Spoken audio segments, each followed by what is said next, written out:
कोटि ब्रह्मांडर अधिकारी जो सिनेमाटी करिसेंती निहाती या लोक मैंने देखा दरकार।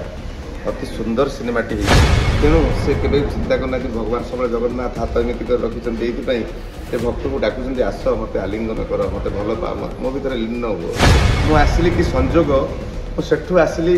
जगह को देखिकी पुणी एठी आसिक पशिली जगन्नाथ पाखे कलाकार को देखापी जी आप अभिनय कर सिनेमार हिरो होती प्रभु जगन्नाथ।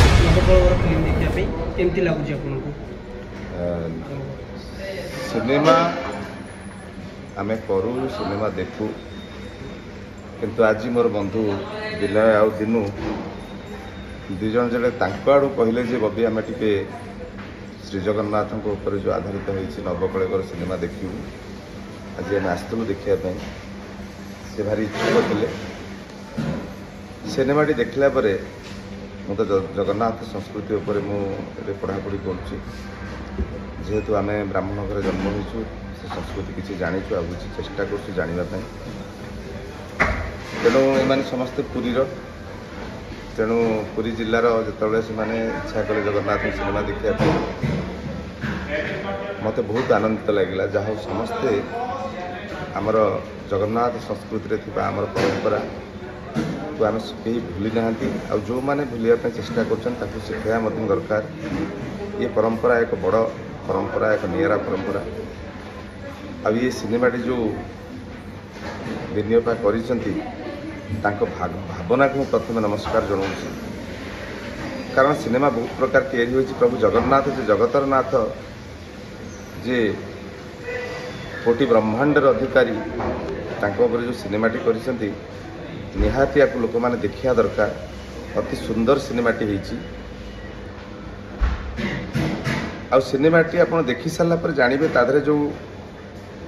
एबेकार जो टेक्निक यूज होती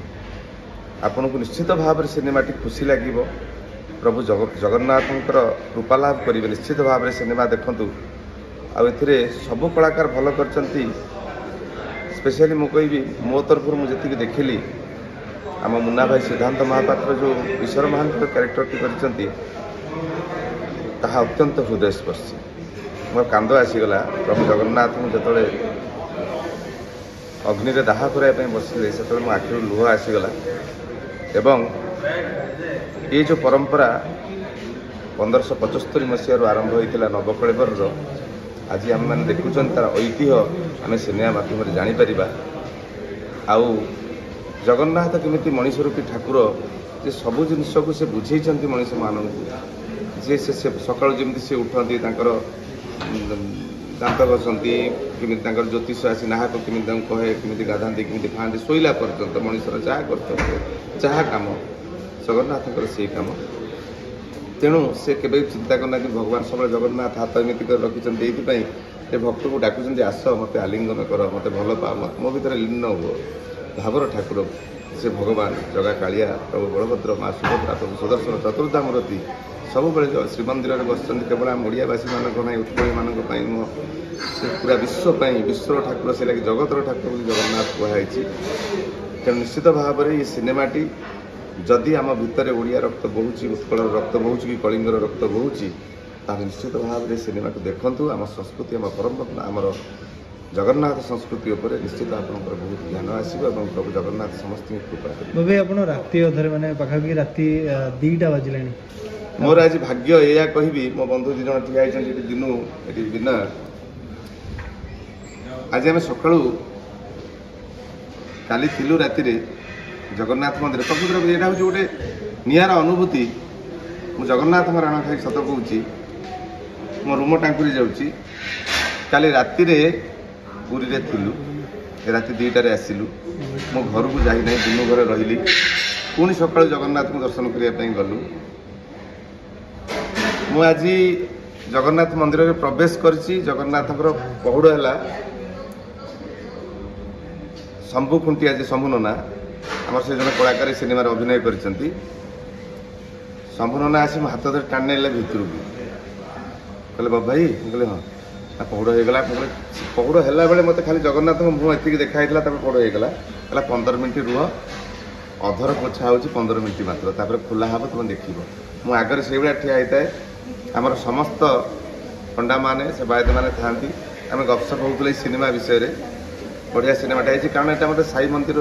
शिरडी आम ओडिया पिला मैंने फोन कर कही बहुत बढ़िया लगुच सिनेमा इच्छा था देखा इच्छा भगवान देख दुई बंधु कले चल जा देखा पलि आसलु रात खोलाला प्रभु जगन्नाथ को दर्शन कली बलभद्र को माँ को सुभद्रा को सुदर्शन को दर्शन करी बड़ माँ को दर्शन कली विमला को लक्ष्मी सान्ताणी को दर्शन करके आसली मो सांगे जाइए आमर जो सिनेमार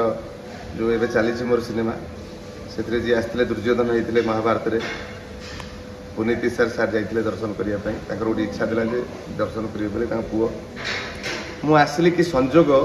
मुझू आसली जगह को देखिकी पुणी एठी आसिक पशिली जगन्नाथ पाखे जगन्नाथ गोटे संजोग कौन मत लीला मु जगन्नाथ लीला कहीं जापार मुझे बुझीपारनी मु मर्माहत मु खुशी आत्मविभोर हो पड़ी सेठू आसिली एमाने मते कहले चलो जीवा पुणी आसिलु सिनेमा देखाई ना मुझे काली जीवा कहले ना आज जहाँ भी नाइट शो आम जाइलु सेपट को एक्सप्लेनेड टिकेट नाला बोली रिक्लाइनर रे पुणी मैंने देखिए एठिक आसिले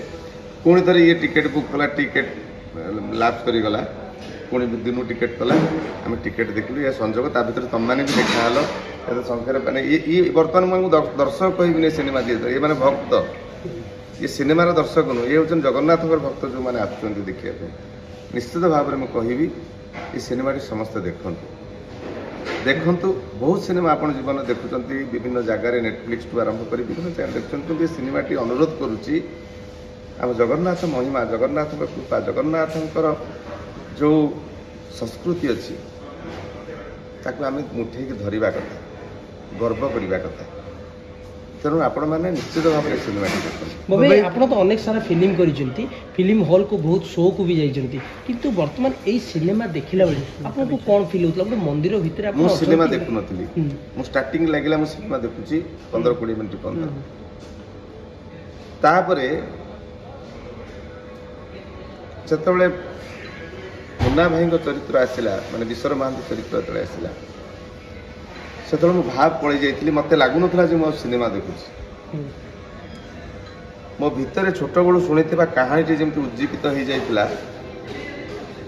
मत लगुला जमी मु स्वयं से कहानी आखि बंद करी प्रभु जगन्नाथ छोट बड़े जो जेज कही गप मत से गपटी मुझे देखुची आप पूरा भाव विहल मत लगुला से गपटी मुझे शुणुची बस जेज मत कहते मो जेज ना छोट बड़े कही मुझे यहाँ पचारि विश्वर महांती घर मो जेज कही कुजंगगढ़ बोली जगतसिंहपुर से कहला ना आम गाँव में मुझे विचार देला सीन आसला से कहले कुजंगगढ़ रखी मुझे से कहती मोर जेज छोट बड़े गप शुणी मिछ कहते जेज कौन मुझे एपर्त जानी ना कि मो भाव विहल देखुली आउ मो पाखे किसी शब्द ना कहवाई कहि आमर प्रति ओडिया भाई भौणी माने सिनेमा निहाती देखिया दरकार जेकोन गोटे फिल्म हेले आमे तो कहू गोटे फैन फॉलोअर मानन को किछि गोटे कहिबा डाकिबा हॉल को किंतु एठी फैन फॉलोअर एठी हीरो मो कहि एठी ज्योति टू आरंभ करी कुनाइंग टू आरंभ करी माने सब कलाकार अछंती एथिरे किंतु एथिरे कलाकार को देखिया पई जति कि आपण माने अभिनय करछंती किंतु सिनेमा रे हीरो होचंती प्रभु जगन्नाथ प्रभु बलभद्र माँ सान्ताणी सुभद्रा अच्छा आसतु देखा हीरो बहुत सारा लोक फिल्म देखी बाहर बेलू हस खुशी बाहर कि यही सिनेमा देखला आखिर खाली लुह छल छल निश्चित भाव में मुझे कहि जी आसब शेष पर्याय देखला माने आखिर 2 टका लुह निश्चित गड़ब जदि से जगन्नाथ को भल पाऊथ जगन्नाथ प्रेमी भाई नाइट शो रे ओडिया फिल्म पे एते लोक मु आश्चर्य आ यह निश्चित भाव में एक परिवर्तन आम उत्कलीय संस्कृति जगन्नाथ संस्कृति लोक मैंने आज एत संख्यार नाइट शो रे राति 1 बेले भी एत लोक देखी गले निहाती भाव में आमर ओडिया मानक भीतर किसी परिवर्तन आसूची ओडिया इंडस्ट्री गोटे कड़ल इंडस्ट्री पाक जाऊनी मु जाऊँगी आम ओडिया परंपरा ओडिया संस्कृति भितर जो आधुनिकतार ये थिला आमे आधुनिकता को जीवा निश्चित जीवा आमे कहीं पछर रहिबा किंतु जे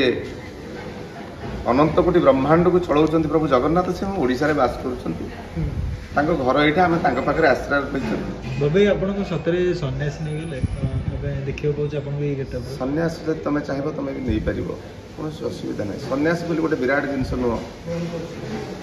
ନିଜକୁ କାୟାକୁ ଶୁଦ୍ଧି କରିଦେଲେ, ଏକାଗ୍ରତା ଆଣିଲେ, ଯେଉଁ ପ୍ରକାର କାର୍ଯ୍ୟ କୁଚିନ୍ତା, କାହାକୁ କେଉଁଠି ଫସେଇ ଦେବା, କାହାକୁ କେଉଁଠି ଅସୁବିଧାରେ ପକାଇବା, କୁକାର୍ଯ୍ୟ, ଲୋଭ ମାୟା ମୋହ ଛାଡ଼ିଦେଲେ ତୁମେ ସନ୍ନ୍ୟାସୀ ହେଇଯିବ।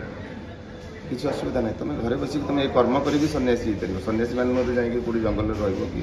କେଉଁ ଆଶ୍ରମରେ ରହିବ, ମଠରେ ରହିବ। ତୁମେ ଘରେ ରହିକି ଯଦି ସେଇଟା କରିପାରୁଛ ତୁମେ ଗୋଟେ ସନ୍ନ୍ୟାସୀ।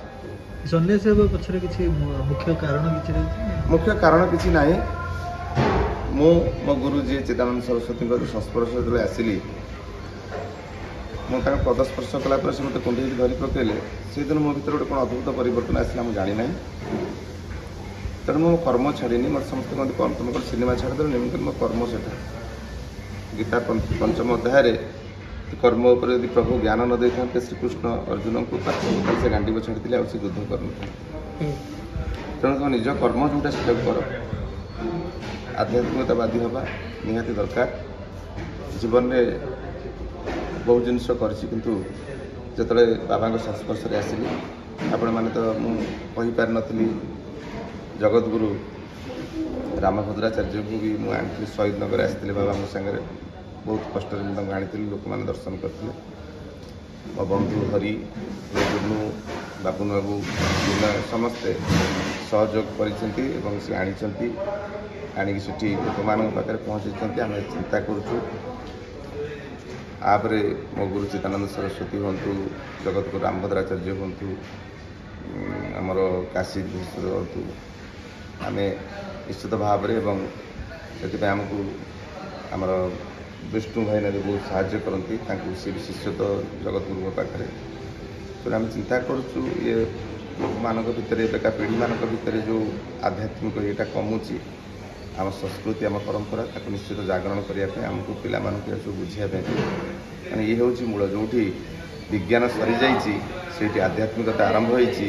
ଯେଉଁଟାକୁ ବୁଝିବା ପାଇଁ ବହୁତ ବଡ଼ ବଡ଼ ଲୋକମାନେ କହିଛନ୍ତି। ସେ ଡକ୍ଟର ହୁଅନ୍ତୁ, ଇଞ୍ଜିନିୟର ହୁଅନ୍ତୁ, ସାଇଣ୍ଟିଷ୍ଟ ହୁଅନ୍ତୁ। ମୁଁ ନାସାର ସାଇଣ୍ଟିଷ୍ଟ ଓମ୍ ପ୍ରକାଶ ପାଣ୍ଡେଙ୍କ ସହିତ ମିଶିଥିଲି। ସେ ବି କହିଥିଲେ ଆମର ସାଇନ୍ସ ଯେଉଁଠି ସରିଯାଇଛି ସେଠି ଆଧ୍ୟାତ୍ମିକତା ଆରମ୍ଭ, ସେଠି ସବୁ ଆରମ୍ଭ। ସିଏ ହେଉଛନ୍ତି ଜଗତରନାଥ, ଜଗନ୍ନାଥଙ୍କର କୃପା ମହିମା।